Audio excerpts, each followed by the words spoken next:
Gold Star Promotions is proud to present Floyd Money Mayweather. The man himself is coming to the UK for his UK tour, February and March 2020. For all info and tickets, Gold Star Promotions, the host of UK. Fuad back on Behind the Gloves with another interview. I'm joined by the one and only Mark Tibbs. Mark, how are you? Good to see you. Good to see you too. Good card here at the York Hall. Richard Riakporhe versus, I forgot his name, Jack Massey as the main event. It is a 50-50 fight. How do you see that fight playing out? Well, I back my man all the way, you know. Of course I'm going to back my man. I mean, he's prepped well. He's prepped well. He's been a good student. He's very, very diligent with his eating habits, everything, every area. You know, you can't wish for anything, you know, better. But Jack Massey, sorry. Yeah. We both forgot his name. Jack Massey's he's 16, 17 and 0. Almost twice the fights that Richard's had, but we've been under it before. You know, in his last 3 or 4 fights, he's fought unbeaten fighters and beat them all. So, you know, we've got to continue whatever's in front of us. I mean, British title's there, and he wants to go to the top. And if he wants to go to the top, he's got to face these kind of fights. Richard, we know, has been developing over the last few fights, but one thing that stood out to me is reading his backstory of how he come through. You know, there was a lot of bad stuff that happened to him early on in his life. From where he first came into training with you to now, do you see a change in his persona as well as his boxing ability? Yeah, well, listen, I can only get a picture of his life before, but how long I've been training him for the last 5 fights, last few years, couple of years. I've really got to know him. I've got to understand his background and where he's from. And funnily enough, we chatted yesterday regarding his old life. And I was doing his hands up, excuse me, and I was chatting him regarding his old life, and it was really interesting. I said, these, you know, we spoke of his enemies, etc. You know, his kind of enemies, but they was kids, but it's still dangerous life. You know what I mean?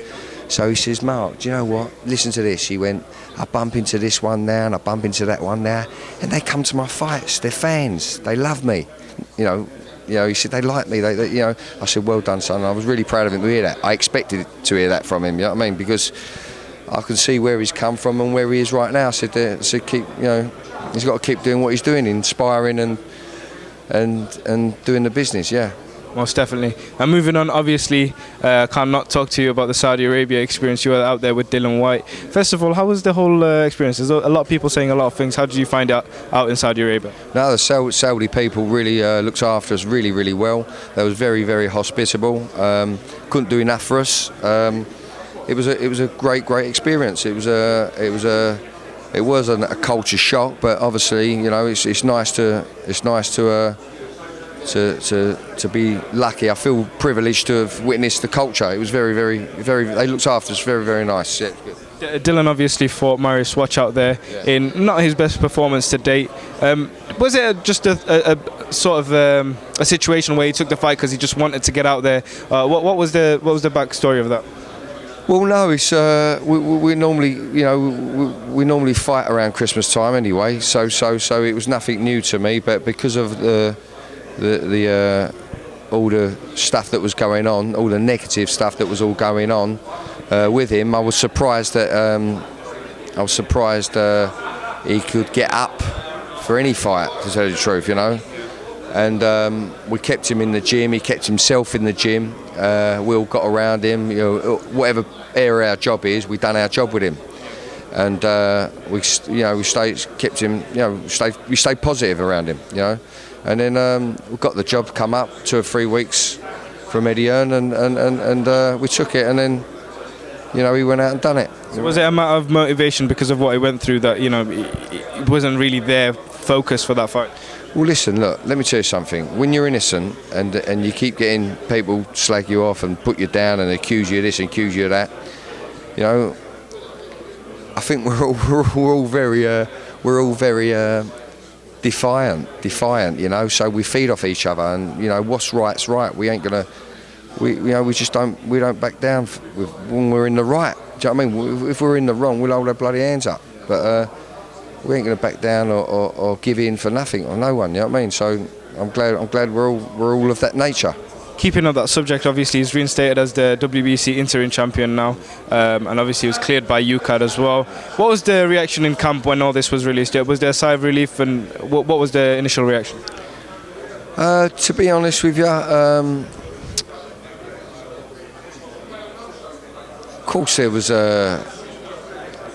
we wasn't jumping for joy, you know. We wasn't jumping for joy and pulling party poppers or things like that.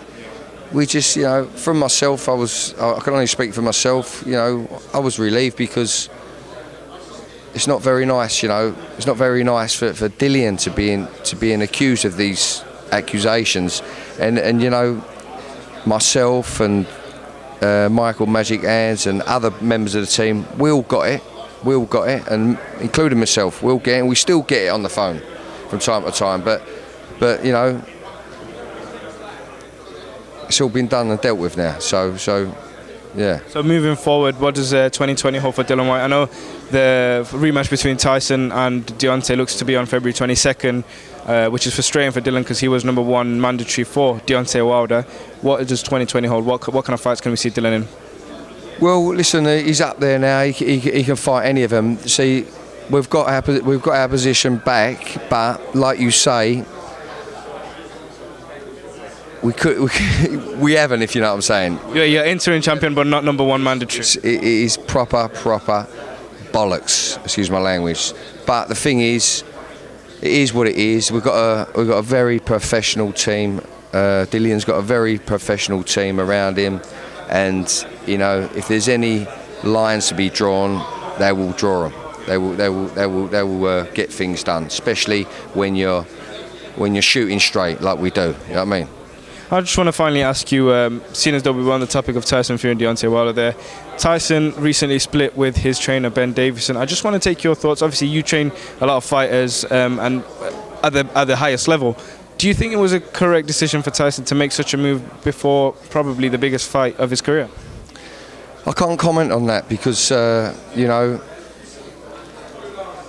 I'm not around Tyson. I don't know where he's coming from. I don't know his habits. What I can see, Ben done a great job with him. I know Ben well. I should train Ben he was a bit of an amateur fighter years ago, and I should do a bit with Ben. So it's not right for me to comment on a situation like that. But listen, I wish them both all the very, very best. This is a tough business. See the rematch going. The rematch with Whyte and with Fury and Wilder. Listen, listen. It's tough for me to say. You know, you got the big hitter, but he has got some ring craft. I liked his first fight with Ortiz. I really looked up to him when looked at him properly when he beat Ortiz for the first time.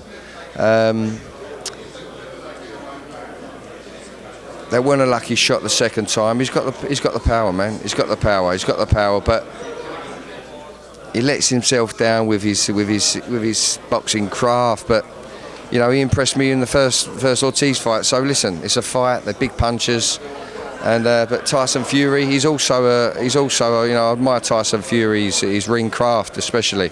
He's awkward. He's big, and you know, but. Disappointed in his last two opponents, to tell you the truth. Tyson Fury's last two opponents. Bit disappointing as a fan. You know what I mean? Bit disappointing. I can't pick a winner.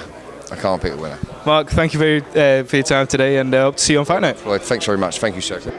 Hey Fight fans, it's Michelle Joy Phelps. If you haven't already subscribed to my YouTube channel, make sure you go and do so by clicking the icon right here and hit the bell button so that every time we upload a new video, you get an alert so that you don't miss out.